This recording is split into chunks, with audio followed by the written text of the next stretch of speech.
Hello बच्चों, कैसे हो आप सभी ठीक होंगे, मैं अच्छी आशा करती हूँ। ठीक है, आज हम अपना फिजिक्स का एक क्वेश्चन करेंगे। ठीक है, देख लो। An object is placed at a distance of 10 centimetre from a converging lens of focal length 5 centimetre. Find the nature and position of image. तो आपको इस क्वेश्चन को पढ़ के पता लग रहा है कि आपके पास क्या क्या दिया है और हमने क्या फाइंड आउट करना है। ठीक है, तो सबसे पहले तो हम ये देखेंगे कि लेंस कौन सा है। हमारे पास लेंस दिया गया है कन्वर्जिंग लेंस, और हमें पता है कि कन्वर्जिंग लेंस कौन सा होता है। कन्वर्जिंग लेंस को हम और बोलते हैं कन्वेक्स लेंस। ठीक है, क्योंकि कन्वेक्स लेंस जो होता है वो लाइट को एक जगह पे कन्वर्ज करके रखता है, और जो आपका कन्केव लेंस होता है वो लाइट को डाइवर्स करता है। ठीक है, मतलब कि फैलाता है, और कन्वर्स करना मतलब कि एक जगह पर इकट्ठा करता है। तो ये लेंस तो हो गया हमारे पास कन्वेक्स लेंस। ठीक है, उसकी फोकल लेंथ हमारे पास दी है 5 सेंटीमीटर।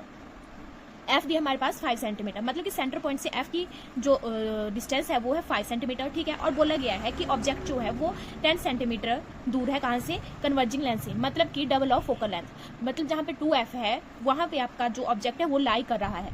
ठीक है, 2f के ऊपर जो है वो आपका ऑब्जेक्ट लाई कर रहा है। सेंटर से लेके आपके जो f है वो है 5 सेंटीमीटर दिया हुआ। ठीक है, अब हमने फाइंड आउट करनी है आपका नेचर और पोजीशन, कि कहाँ पे आपकी जो इमेज है वो बन रही है और उसका नेचर कैसा है।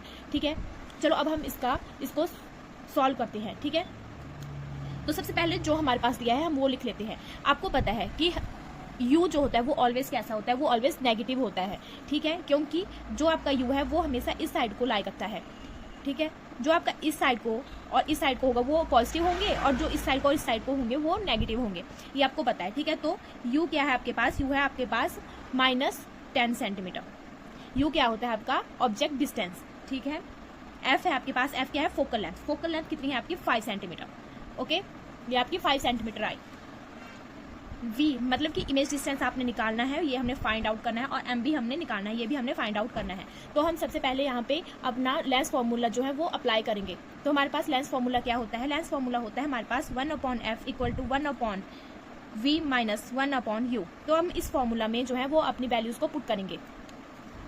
अब हम इस फॉर्मूला में है जो हमारी वैल्यूज हैं उनको पुट करते हैं। ठीक है, तो f क्या है हमारे पास? 5 सेंटीमीटर है, तो 1/f equal to 1/v। v हमने फाइंड आउट करना है, तो इसको हम वैसे ही लिख लेंगे। -1/u। u क्या है हमारे पास? 10 सेंटीमीटर है, पर किस चीज़ के हैं? माइनस के हैं, तो हम इसको ब्रैकेट में लिख देते हैं -10 सेंटीमीटर।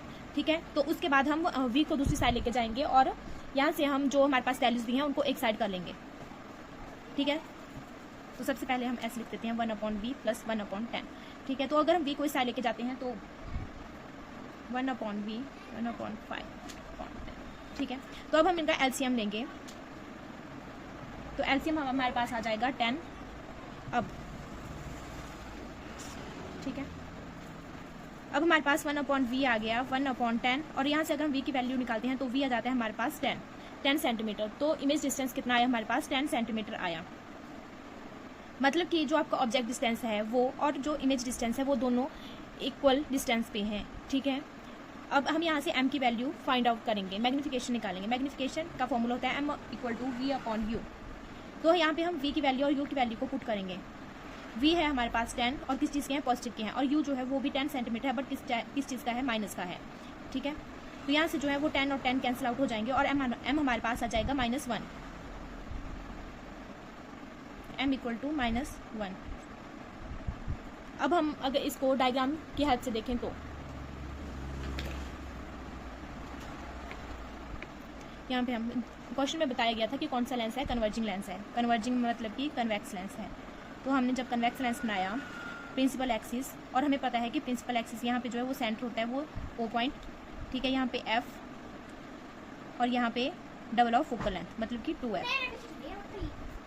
ठीक है, तो और इस साइड को भी पॉइंट है हमारे पास f, और इधर को 2f2। ठीक है, अब बोला था कि जो आपका ऑब्जेक्ट है वो है आपके लेंस से कितना दूर? 10 सेंटीमीटर दूर। ठीक है, तो ठीक है, यहाँ पे हमारा ये था 10 सेंटीमीटर था। ठीक है, और ये है हमारा 5 सेंटीमीटर। ठीक है, तो यहाँ पे जो हमने बोला था कि यहाँ पे है हमारा जो ऑब्जेक्ट है वो ऑब्जेक्ट यहाँ पे है। तो जब हम इसको, ठीक है, पैरेलल टू प्रिंसिपल एक्सिस जाती है एक लाइन, और एक रे हमारी जाती है सेंटर से होते हुए। ठीक है, यहाँ से सेंटर से कर लेना। ठीक है, तो जब ये जाएगी, ठीक है, इससे होती हुई जाएगी, और ये इससे होती जाएगी। तो हमारा जो इमेज है वो कहाँ पे बन रही है, यहाँ पे बन रही है, ठीक है, और माइनस में बन रही है। ये आपने देख लिया कि माइनस में बन रही है, मतलब कि नीचे वाली साइड को तो होगी इन्वर्टेड, ठीक है। तो ये है हमारे पास हमारा फाइनल डायग्राम और ये हमारा आंसर हो गया, फाइनल आंसर। तो अगर हमने इसका नेचर लिखना होगा तो नेचर सबसे पहले तो आ जाएगा कि सेम साइज होगा आपकी इमेज का, साइज कैसा आ गया, सेम। और कैसी इमेज बन रही है, रियल एंड इन्वर्टेड। इन्वर्टेड कैसे, क्योंकि हमने पढ़ा है कि अगर आपकी मैग्निफिकेशन जो है वो नेगेटिव में आती है तो इन्वर्टेड होता है, और इन्वर्टेड आया तो इसके साथ रियल साथ में चलेगा, ठीक है। और कैसी इमेज बनेगी, कहाँ पे बनेगी, एट कहाँ पे बनी 2F2। तो ये है हमारा आज का क्वेश्चन। आई होप आपको समझ में आया होगा। ये देख लीजिए आप, ठीक है, थैंक यू।